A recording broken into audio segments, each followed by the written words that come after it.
And we begin tonight with that legal victory for Donald Trump. Good evening, I'm Natasha Verma. And I'm Steve Lacey. It all began today with special counsel Jack Smith moving to drop the federal cases against the president-elect. A judge in the election interference case granting that dismissal request. A judge has yet to rule on the classified documents case. Fox 8's Linda Schmidt is live in the studio with the very latest. Linda? Yeah, first of all, good evening to both of you. Well, this case that we're talking about here, accusing Trump of attempting to overturn the 2020 election results, was considered to be the most serious case against him. Well, now that case has been dismissed. Nearly 4 years after the Capitol riot and more than a year after President-elect Trump was federally indicted, special counsel Jack Smith requested a judge drop the charges that Trump attempted to overturn the 2020 election results. It doesn't mean that President-elect Trump has been cleared in any way. In fact, Smith emphasized the decision to dismiss the case has nothing to do with the strength of the case against Trump. The government's position on the merits of the defendant's prosecution has not changed, he said. Instead, Smith is adhering to the Justice Department's long-standing policy not to criminally prosecute sitting presidents. Attorney David Katz is a former assistant U.S. attorney. Is not a reflection that Trump is innocent or that he didn't do it. The election interference case stalled back in July after the U.S. Supreme Court ruled that presidents have broad immunity from criminal prosecution. In addition, Trump has always called all of the cases against him politically motivated and has vowed to fire Smith as soon as he takes office in January. Attorney Andrew Cherkasky is a former federal prosecutor. If this hadn't happened today, by the time Donald Trump is officially in office, he would have directed the Department of Justice to drop this case. Trump's team issuing a statement. Today's decision by the DOJ ends the unconstitutional federal cases against President Trump and is a major victory for the rule of law. Katz says Trump's lawyers legally outmaneuvered the government by delaying the investigations until Trump was reelected. His legal team performed as lawyers very admirably. You know, they took advantage of the vulnerabilities, if you want to call it that, in the federal system. Prosecutors do have the power to resurrect the case when Trump is no longer president. I don't think that there's any practical or reasonable idea that in 4 years they will bring this all back. They're never going to see the light of day again. And also today, Smith asked the judge to drop the charges in the Florida case. That case involves Trump being accused of mishandling classified documents. Steve, back over to you. All right, thanks, Linda. And for the latest updates, scan the QR code on your screen and download the free Fox local app where you can stream our newscasts anytime. Developing right now, President-elect Donald Trump is threatening sweeping new tariffs on goods from Mexico, Canada, and China once he takes office. This is all in an effort to slow down border crossings and illegal drugs entering into the United States. He made the threats on social media earlier tonight. The 25% tariffs could dramatically raise prices on many everyday items. Trump says the tariffs would stay in place until the northern and southern borders were secured. Manhattan's top federal prosecutor says he'll resign ahead of Trump's inauguration. Damian Williams says December 13th will be his last day as U.S. attorney for the Southern District of New York. Williams has overseen several high-profile cases during his tenure, including the fraud conviction against former New Jersey Senator Bob Menendez and the bribery case against Mayor Adams. Edward Kim, who currently serves as deputy U.S. attorney, will take over until Trump's nominee for the position is confirmed. And Israel's ambassador to Washington says significant progress has been made in the ceasefire talks with Hezbollah. The ambassador adds a deal could be reached within days. The emerging proposal would push both Hezbollah and Israeli troops out of southern Lebanon. But some issues remain on the table, including an Israeli demand for the right to act should Hezbollah violate the deal. The Biden administration is urging both sides to end the war. The hardest issues are left to the end. That, of course, is true. Hopefully we'll get there with an agreement. We're pushing as hard as we can to get a diplomatic resolution that would allow these tens of thousands of people in Lebanon and Israel to return home. Israel's security cabinet is set to meet tomorrow to discuss the proposed ceasefire. Police looking for the person who stabbed a 15-year-old in Queens this afternoon. The young man was riding an M train and was stabbed in the abdomen as it pulled into the Court Square 23rd Street station in Long Island City. It happened around 12:30 in the afternoon. The victim managed to exit the train and get help. He He was taken to the hospital in stable condition, but the suspect is still on the loose. President Biden and the First Lady are back at the White House tonight after a visit to Staten Island. The Bidens were in town for a Friendsgiving dinner with service members and their families at the U.S. Coast Guard station.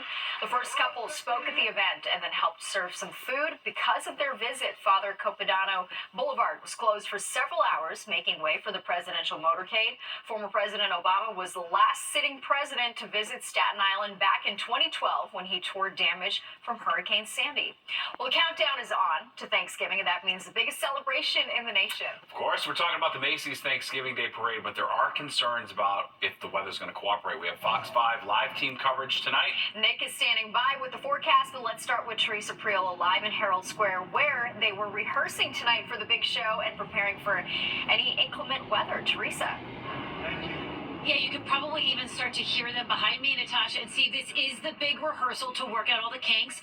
We just heard Joey McIntyre from New Kids on the Block fame sing. There were some acrobats from the circus here. And then right behind me now, these are the world famous Rockettes. They are about to practice. This is all to ensure that the Thanksgiving Day Parade goes off without a hitch. Practice makes perfect on the Macy's Star. Monday kicks off the first of 2 rehearsals before Thursday's big show. Brendan Kennedy is Macy's creative director. We've been planning all year for the great holiday that is Thanksgiving and to provide that soundtrack for everyone's holiday. So this is a really big moment to finally see it all come together. The big moment is the parade and the musical numbers that occur right outside Macy's flagship store. Think 22 floats, 17 balloons, 600 cheerleaders, and 11 marching bands. We have got everyone from T-Pain to the Temptations. We've got Idina Menzel, Kylie Minogue, Jennifer Hudson. It's a really big list of names. Don't forget Mickey, Minnie, and Goofy, or a dancing, or maybe it's a marching reindeer. And of course, what's a Macy's production, broadcast on NBC, without a special number by Jimmy Fallon and the Roots and their backup dancers. Oh, it's so cool. Personally, for me, I used to come into the city as a kid and watch the parade, so then being able to actually perform on it with amazing friends and obviously Jimmy and the Roots is so exciting. This is the night to work out the kinks, to find your mark, while the director finds his or her camera angle. 1, 2, 3, 4. It's what makes it all look so effortless come showtime, and so iconic. I mean, look at this. Like, the Empire State Building, it's like New York's favorite thing to do, and so it's wonderful to be a part of it. All right, another live look at the Rockettes. They're just about to start practicing. We just heard them say get into their position, so that's going to happen any moment. The big question is, what's the weather going to be like this Thursday? Of course, we want sun and great weather. It's probably not going to happen. We're hearing there's going to be rain. The folks at Macy's tell me this is a rain or shine event. The show will go on. They say the only thing that really impacts their show is really the wind, because it impacts how high the balloons can fly, or if they can fly at all. But they said as long as this is a rain event, you should expect it to go on and be the full thing. That's the latest from Herald Square tonight. Steve and Natasha, back to both of you. So iconic, and you can definitely see them rehearsing behind you, Teresa. Thank you. All right, let's take a live look outside. It is calm right now. Yeah, unfortunately, it does appear the rain is waiting in the wings. Chief Meteorologist Nick Gregory here now with the latest. Well, Jessica Tisch is now New York City's top cop. She was officially sworn in today, making her the 4th police commissioner to serve during the Adams administration. Fox 5's Morgan McKay has more on Tisch's plans for the NYPD. The Honorable Jessica Tisch. Surrounded by family and her 2 sons, Jessica Tisch was sworn in as the department's 2nd ever female NYPD commissioner and as the 4th NYPD commissioner to serve under Mayor Eric Adams.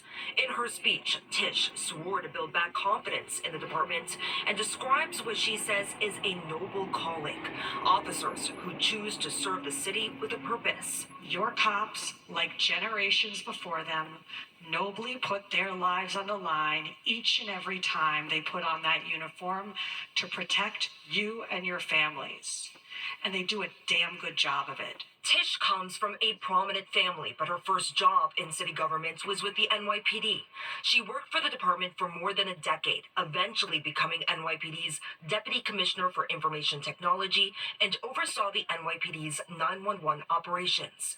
Although she was never a uniformed cop, she is widely respected in City Hall for her management abilities and for her leadership skills. I push back on anyone that believes she had to wear a police uniform to take the police department to the next direction. She can wear any uniform and accomplish the task. Multiple former NYPD commissioners attended the swearing-in ceremony, including Bill Bratton, Ray Kelly, and Dermot Shea. Bratton was enthusiastic in his endorsement of Tish. She's not new to the place. She's smart, she's energetic, she's courageous in many respects, and she's caring. Tish had been serving as a sanitation commissioner since 2022. With her departure, Javier Lohan, who was the first deputy commissioner, will take her place as acting commissioner until the mayor appoints someone permanently. Sanitation's chief of departments giving a heartfelt speech, saying he will sleep better at night knowing Tish is at the helm protecting the city. She's a lion ready to pounce on anybody that mistreats her workforce, and she is ready to fight anything you need to succeed. Now, both Mayor Eric Adams and Jessica Tish left today without answering any questions. Reporting from Lower Manhattan, I'm Morgan Mackay, Fox 5 News. Well, it seems like porch pirates are becoming more sophisticated in their plans to steal packages. Surveillance video caught the moment a guy took a Dyson vacuum off of Erica Bernard's porch on Long Island moments after the delivery driver dropped it off. So she says the thief actually hacked into her Bloomingdale's account, ordered that vacuum and other items while monitoring the tracking information. The suspect got away, but Bernard eventually got the money back. The Nassau County Police Department says this incident is an ongoing investigation. That is. Yeah. Oh, excuse me. Always There we go. Wouldn't sneezing be a show on without a camera. sneeze. There we go. I'm the only one on TV who can do it, folks. It's amazing. History making. All right, having bed bugs in the apartment, one of the biggest fears for New Yorkers, of course. And now a new state law in New York requires landlords to notify tenants of an infestation within 72 hours. This is up from 24 hours, which was originally proposed by lawmakers, but after negotiations with the governor, who signed the bill on Friday, that new time frame gives landlords an extra 2 days. The new law is only required to notify tenants who live close to the infested apartment. Good info to have. Yeah. Well, who can forget this? The partial building collapse in the Bronx last year that left dozens of families displaced right before Christmas. Just wild video there. Fox 5's Arthur Sheehan has more on newly released reports into the collapse and what's being done to make sure it never happens again. We felt the shake. It felt like an earthquake. AJ was home on December 11th last year when a significant chunk of the corner building in the Morris Heights section of the Bronx came raining down.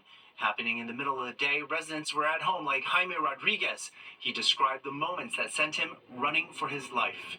The moment something's down in my feet, maybe sand, and when I walk and see the room, it's cracked complete. Nearly a year has gone by since the collapse at 1915 Billingsley Terrace, and the corner of the building is now completely gone, sealed off.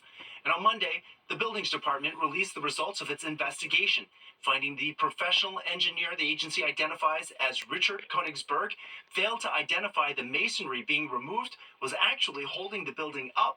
And when the workers then removed the bricks, the corner came down. Back then, we spoke with expert Eric Cowley, president of Cowley Engineering. We probably felt that they were safe enough to take out more masonry than they should have, obviously. A year later, it seems Cowley was spot on. The DOB says enforcement action has been taken, including a 2-year suspension of Konigsberg, the engineer who is in charge. I think it was probably neglect or carelessness. One of our jobs, is to determine the load path throughout the structure. I mean, if you think about a Thanksgiving table, right? You got food and dishes and all over it. The tabletop's job is to collect all that load and send it to the 4 legs of the table. In addition to the engineer, violations have also been issued to the contractor who is doing work here for failing to safeguard the site and also failing to tell the Department of Buildings about damage that occurred before the collapse. While the sounds of the impending collapse gave everyone just enough time to escape, dozens of families were still left to fend for themselves, and corner residents have nothing to come back to. But with the report, the city says it has changed how it spots derelict buildings and unsafe contractors, which they say hopefully prevents the same type of collapse from happening again. In the Morris Heights section of the Bronx, Arthur Chien, Fox 5 News. Well, we know how diverse the city is and how it can change from neighborhood to neighborhood. All right, but did you know that also includes our weather as well? And yes, it can even change block to block. And 'tis the season for